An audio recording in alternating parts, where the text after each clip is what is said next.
whatever your past comprises of, and to acknowledge that you only did what you did with the knowledge you had. Don't look at yourself and frown upon yourself and think, oh my goodness, how stupid was I? How foolish was I? Don't beat yourself down. The world is already beating you down every single day. Hey there, gorgeous ladies, and welcome back to my channel. If you're new here, welcome. And if you are a returning subscriber, welcome back again. In today's video, we are going to cover the topic of how to stop betraying yourself, and also looking at what betraying yourself actually looks like. To some of us, this concept may be something that is relatively new or something we've heard of and not really paid that much attention to. But I would like to encourage you to get a little bit curious about how betraying yourself actually takes hold and how it can be hindering you from being the best version of yourself, and most importantly, from feeling and also showing up in your life as the best version of yourself. Perhaps we can all agree that this world is filled with a ton of noise and distractions, and sometimes it can make us lose sight of who we are. And that can look like us following the path that other people want us to follow, and or doing the things that we think will appease other people as opposed to what is in alignment with us. Although this may seem okay for a short period of time, over a longer period of time, we will start to have a lot of resentment and or regret because it's something that we didn't want to do to begin with. So when we talk about betrayal, it's not always about other people betraying us, but the worst form of betrayal is the one we do unto ourselves. And this one can be a very sneaky one because we may not actually consider it as a betrayal. It just becomes a form of a learned habit. And that learned habit sometimes starts as us ignoring our inner voice, ignoring what we truly want to do, ignoring that gut feeling of this is what I should do versus what other people want me to do. So as you can see, it can be something very subtle, but over a period of time, as I said, it starts to stack up and you start to build up a long list of resentment as to the things that you've been doing that you didn't want to do to begin with. So if this sounds like something that you've been doing and something that actually resonates with the way you've been behaving and that has characterized who you are, then this video will hopefully give you a little bit of guidance as to how you can get yourself from that position of self-betrayal. The first step here is to learn how to tune into who you are. Learn how to tune into your inner voice. And by tuning into your inner voice, you will find that you start to really know what it is that you want to do. We always know what we want to do. We always have that inkling that I should do this and I should do that. But when we're under a lot of pressure and even under a lot of scrutiny by our parents, our peers, or even just society, we fall under the pressure or the misguided pressure of doing things that are not in alignment with us. So if you take a moment to go into a quiet space and really listen to yourself, if you're somebody who likes to journal your feelings and see what you write when you're uninterrupted. If you are somebody who likes to take a walk and thoughts come to you, take a quiet scenic walk and see what your mind presents to you. This is really and truly the purest form of your inner voice. So the reason why I'm insisting on this being step one is because honestly, it does not cost you a thing, but all it does is it allows you to tap into who you are. And while you're tapping into who you are, you're more likely to go along with what you want to do as opposed to what other people want you to do. But how many times can we all truly say that before we make a huge decision in our lives, that we sit down with ourselves and ask ourselves, what do I want to do? Not what is expected of me, but what do I want to do? And this is why I'm encouraging you to take the time to sit with yourself and to listen and understand what it is you want to do. And number two ties in very closely to what I just mentioned in step one, which is learn to honor yourself. Once you've sat down and decided that this is what I want to do, this is the path I want to follow, learn to honor it, even if it means going against the grain, even if it means telling some people no, even if it means telling other people, thank you for the opportunity you've given me, but this is not in alignment with who I am and where I want to go. This is a lot harder than it sounds, but the moment you realize that it is an option, you give yourself the window to consider it when you are faced with a situation whereby you need to lean into who you are and honor yourself instead of others. Step three, this one is definitely crucial and it will help you to strengthen the first and the second step, and that is to set boundaries. Set boundaries that are solid, that are in alignment with who you are and where you want to be. Set boundaries that allow you to have flexibility to think, allow you to have flexibility to pivot, and also allow you to have the ability to make decisions based off of what is good for you. When you set boundaries like this, it could look like you telling somebody, although you've given me an opportunity, I generally like to take a day or even a week to think about it so I can see whether it's in alignment with my future. When you start doing things like this, it puts respect on your name and your response.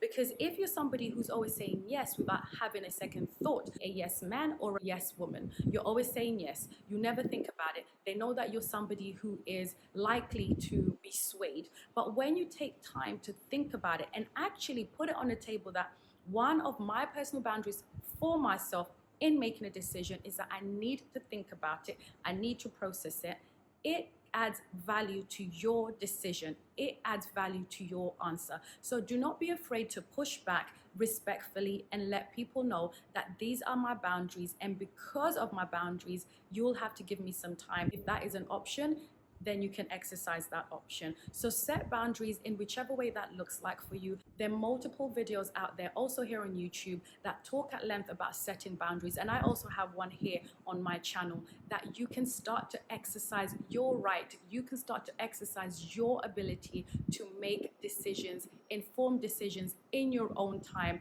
And that will give you the ability to actually stop betraying yourself by saying yes to things you don't want to do, by agreeing to engagements that you don't want to show up to, right? By tying yourself into contracts with people that you do not even want to be around. So betraying yourself starts very small, but incrementally it increases to you making huge life-changing decisions that you know are not in alignment with you. So this is why I say set boundaries that allow you to pivot, have flexibility, and also make a decision on your own time.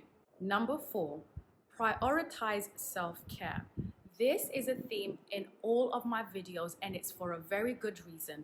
If you are not feeling good, if you are not looking good, if you are not in the best position mentally, emotionally, spiritually, you will not be able to do anything in life. And even if you do it, you will do it half-heartedly, or you will be so exhausted that when you do whatever you want to do, whether it's pursue a career, whether it's pursue a relationship, whether it's to travel abroad, whatever it is, you will not be in your best form, and therefore you will not even enjoy the experience. So I always encourage you to prioritize self-care in every single aspect, spiritual, physical, emotional, mental, every single aspect. And you will see that when you are the full package and you look after yourself like the full package, like the prize, like the person who is in control, you will feel like the prize. You will feel like someone in control. You will feel like engaging with other people because you've taken a moment to tap into yourself, to pour into yourself, to engage with yourself. And then now you're pouring from a place of abundance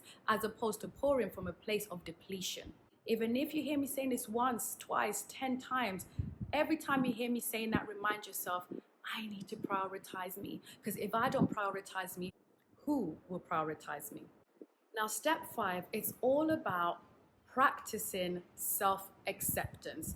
Practice radical self-acceptance. Wherever you are now, love yourself. Wherever you have been, whatever your past comprises of, learn to acknowledge that you only did what you did with the knowledge you had. You only passed through that path because of where you were and the capacity that you had. Don't look at yourself and frown upon yourself and think, oh my goodness, how stupid was I? How foolish was I? Don't beat yourself down. The world is already beating you down every single day. And if the world is already beating you down, why will you go ahead and bring the war that's outside your walls into your house? Why would you do that? Learn how to say, I may not be where I want to be.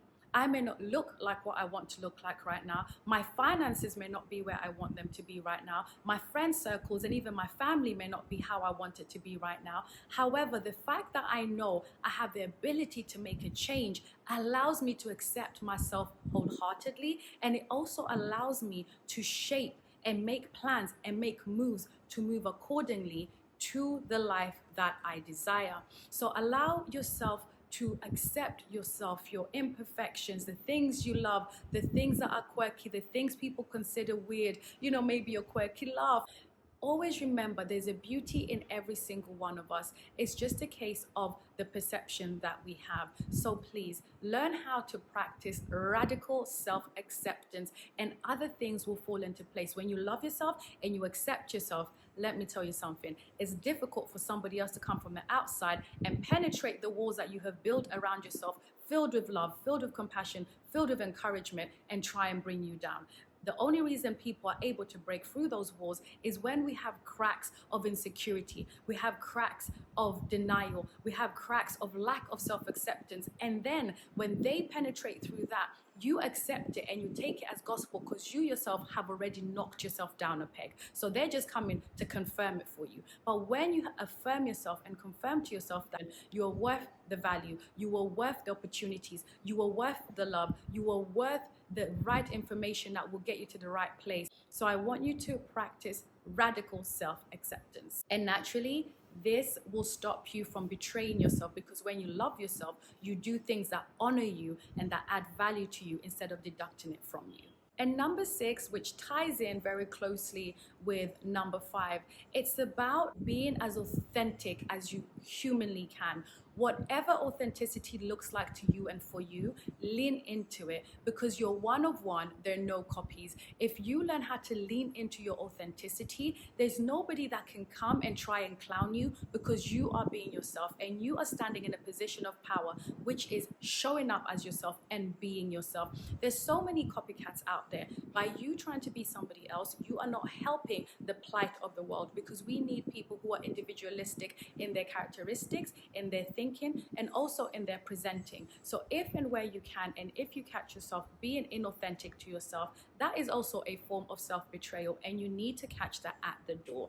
So I highly encourage you to think about and also ponder on, how authentic am I being and how authentic am I showing up in life? And if I'm not, how can I start doing that? Because the minute you start doing that, you will feel a sense of liberation, you will feel a sense of zen, and you feel a sense of, I have finally showed up for myself, and that feeling is absolutely unmatched.